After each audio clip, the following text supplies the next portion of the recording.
ထမဆုံးစက်တုံဖြူရေစက်တုံနေရေဒီစင်းလေးကြည့်ချလို့စီဘူးလို့ထည့်မယ်ဒီနေရာမှာရောင်းနေစနစ်မသုံးပါဘူး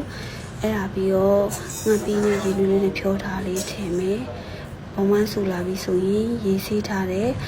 မိုးထည့်မယ်အရွက်ကတော့နောက်မှထည့်မှာပေါ့နော်မိုးလေးကိုအရင်မွေပြီးသွားပြီဆိုရင်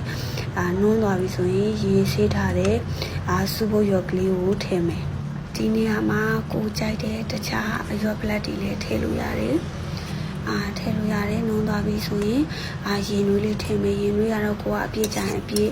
အကျဲကြရင်အကျဲပေါ့နော်အကြိုက်သလိုချိန်စားပြီးတော့ထည့်လို့ရတယ်အဲ့ဒါပြီးတော့ရတာမောင်နဲ့စားလေးထည့်မယ်ပေါ့နော်စားလေးထည့်ပြီးကျမတို့ပင်လေးကြိုက်တဲ့အတွက်ဒီမှာ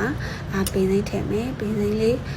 ရေဆေးပြီးတော့ထည့်မယ်အဲ့ဒါပင်လေးကနောက်ဆုံးမှထည့်တော့ကြတော့ရေရတာရှိရင်တစ်ခွက်ပေါ့နော်ရင်းမိန်နဲ့မူးစုပုတ်လေးရပါပြီ